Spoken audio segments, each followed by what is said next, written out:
Bem-vindo às aulas de Circuitos Eletrônicos 2.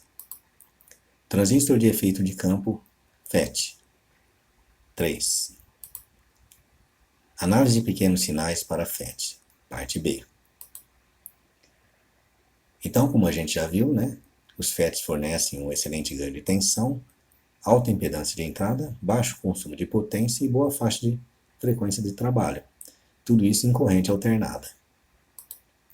O equivalente do FET que a gente tinha encontrado é semelhante ao do transistor de bipolar de junção. Então ele é representado dessa forma, onde eu tenho aqui o gate ligado no transistor, que é representado por esse retângulo em azul, tá? Sem aquele resistor que tinha o transistor bipolar de junção, denotando só que eu tenho uma queda de tensão VGS, que é entre o gate e o source. Para o transistor de efeito de campo, os FETs, com canal N, nesse caso aqui, que é a configuração que a gente está trabalhando nesse curso. As impedâncias dos FETs a gente já viu também, então a impedância ZI aqui a gente considera como infinita, olhando simplesmente o transistor, e a impedância de saída a gente considera a resistência intrínseca que eu tenho no transistor, um RD minúsculo, um RDzinho, para diferenciar da resistência RD, que é de polarização do dreno. A gente viu também que YOS, que é um parâmetro de admitância equivalente que a gente tem nas especificações do FET, que estabelece o valor de RDzinho. Então esse que é o YOS. E tem que o YFS é o nosso GM nas folhas de especificação dos FETs ou nos datasheets. A configuração de autopolarização do JFET, fonte comum, só que agora a gente vai ver uma configuração onde a gente tem o RS, que é o resistor da fonte aqui, não desviado pelo capacitor. Então, esse capacitor aqui, ele não está ligado mais na fonte. O que eu tenho? Então, eu tenho um circuito onde eu tenho o resistor de dreno, o resistor de fonte e o resistor RG na parte AC. Antes eu só tinha na parte AC o resistor de dreno e o resistor do gate. E agora, na parte AC, porque eu não tenho esse capacitor aqui desviando, eu vou ter então esse resistor também na parte AC. Antes eram todos na parte DC, que é de polarização. Quando fazendo então análise AC para esse circuito, ou o modelo AC dele, aparece o meu RS agora aqui, diferente do que eu tinha anteriormente, que isso aqui tudo estava ligado para o terra direto. Agora eu tenho um RS. Isso muda algumas coisas aí na nossa modelagem desse tipo de polarização. Ou seja, o circuito equivalente aqui, por exemplo, tratando da impedância ZI, ele é igual, porque eu estou vendo aqui meu valor de RG com uma impedância de entrada. Só que para o ZO já começa a ser diferente. Por quê? Porque eu tenho que analisar todo esse circuito agora desse lado aqui. Para fazer essa análise, a gente considera sempre a tensão de entrada igual a zero. Quando eu considero essa tensão de entrada igual a zero para trabalhar com esse lado do circuito, tá? Esse VGS que está aqui, que é a tensão que eu tenho entre o gate e a fonte, ela vem, então, esse pino aqui é como se eu estivesse colocando ele aqui no zero. Então, o meu VGS vem aqui, a parte positiva vem dele aqui, e a parte negativa aqui. Tá? Sendo que eu posso expressar essa tensão VGS aqui também, nesse circuito, como se fosse a soma das correntes IO mais ID, multiplicado pelo valor de RS, que é esse valor aqui. Então eu tenho aqui as correntes IO e a corrente ID, que entra nesse ramo aqui e se divide, e depois se junta de novo aqui em RS entrando pelo lado negativo, por isso eu tenho aqui o sinal negativo. Então a partir desse circuito, utilizando com VI igual a zero, né, a gente consegue estipular a nossa impedância de saída. Então, fazendo a LKC, que é a lei de Kirchhoff das correntes do nó A, que é esse nó aqui, que engloba, na verdade, todos esses valores, todos esses pontos. Então dá para ver aqui, ó, que eu tenho todos esses elementos aqui que estão no nó A, ou seja, as correntes que entram são iguais às correntes que saem, ou, né, eu tenho essa entrando, essa saindo e essa saindo. Então eu tenho aqui que o meu I, O, que é a corrente que está entrando aqui, em relação à minha impedância de saída ZO aqui, é GM vezes VGS, que é essa que sai, I de RD, que na verdade aqui também é esse próprio I' que está aqui, menos, né, que está no mesmo sentido dessa daqui, o ID. Então eu tenho aqui pela LKC nesse nó, essa expressão, sabendo que a minha tensão V de RD, que é desse resistor R interno intrínseco RD aqui, ela é igual a V0 mais VGS. Ou seja, essas duas aqui estão no mesmo sentido, positivo e positivo, né? A soma dessas duas é igual a essa queda de tensão que eu tenho aqui, pela minha lei de Kirchhoff das tensões. Substituindo então isso aqui nessa equação das correntes, substituindo aqui, eu vou ter então que o meu IRD vai ser igual a VO mais VGS dividido por RDzinho. Então eu tenho o valor substituído aqui. Isolando então o VGS, eu tenho GM mais 1 sobre RD, que era dessa parte que está aqui, menos VO sobre RD, menos o ID.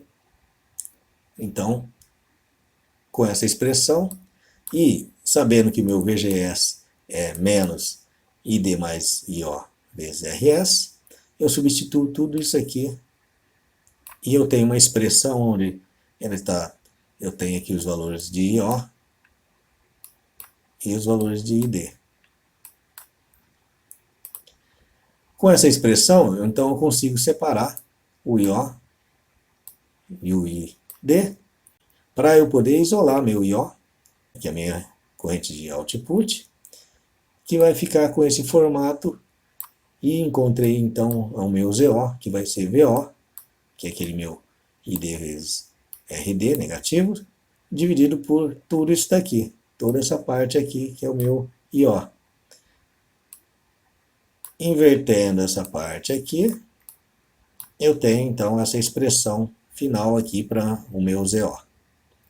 Essa expressão final para o meu ZO, então pode ainda ser melhorada se eu tiver meu RDzinho maior que 10 vezes o RD. Se ele for maior que 10 vezes o RD, eu posso, e o RS, né, no caso aqui também, ele pode jogar tudo isso aqui para zero. Certo? Então, vai sobrar 1 mais GM vezes RS dividido por 1 mais GM vezes RS vezes RD. Esse corta com esse aqui, sobra então só que meu ZO pode ser aproximado para igual a RD, desde que meu RDzinho seja maior que 10 vezes RD. Então, para o circuito de autopolarização com RS não desviado, as impedâncias vão ser, então, ZI igual a RG e ZO igual a RD, desde que meu RDzinho aqui seja maior que 10 vezes RD. Para estabelecer o ganho, então, desse circuito de autopolarização com RS não desviado, tá aqui meu RS não desviado aqui, tá? Vou fazer a análise então de novo, né, sobre esse lado, para encontrar o meu VO e o meu VI. A LKT, então, da parte de entrada, pode ser estabelecida nesse circuito aqui, ó, onde eu tenho aqui o RG, o VGS e o RS. Nesse circuito, então, eu vou analisar essa malha aqui usando a LKT, ou seja, o VI positivo, negativo, né? VI menos VGS menos V de RS, que está aqui, vai me fornecer então a malha de tensão desse lado do circuito. Isolando VG de S, né, e substituindo aqui o valor de V de RS, eu consigo então estabelecer as relações que eu tenho para a entrada. Estabelecendo a relação para a saída, então eu tenho aqui a LKT da saída, e nesse caso aqui eu tenho então que o meu V de RD e a corrente em linha, que era aquela corrente sobre o resistor RD, vai ser igual a VO menos VR de S dividido por RD. Se eu pensar então nesse nó A aqui, fizer a LKC nesse nó A, eu vou ter aquela mesma relação que a gente já definiu anteriormente, né, que IO é igual a GM vezes VGS mais I de RDzinho menos I de D. Aí eu consigo substituir esse valor de I de RD aqui, que a gente já tinha. E nesse caso agora, se a gente pensar que a gente está trabalhando com o ganho, eu posso imaginar que essa corrente aqui não existe.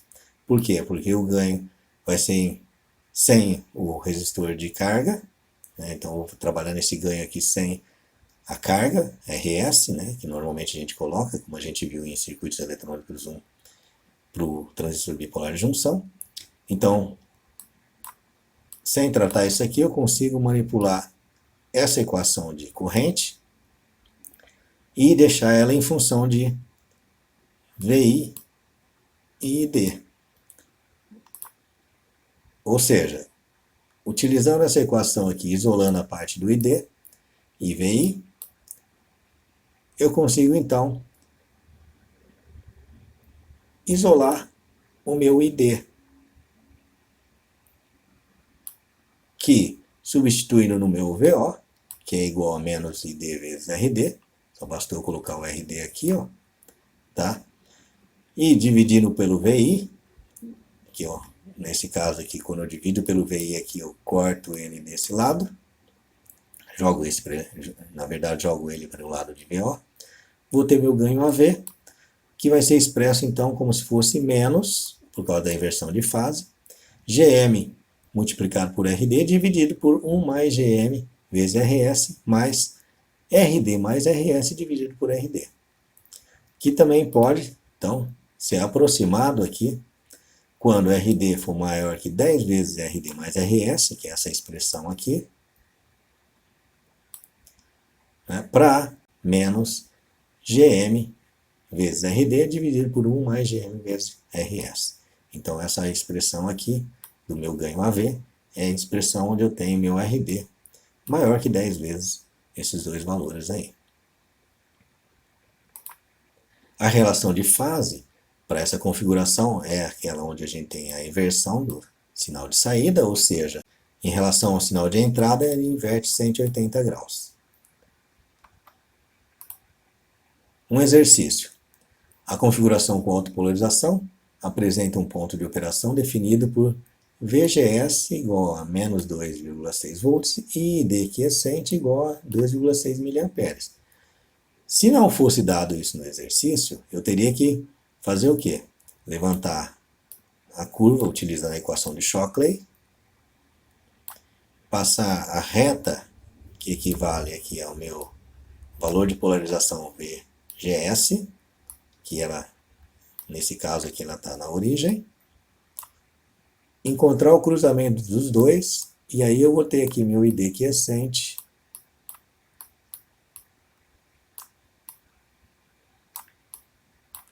e o meu VGS quiescente.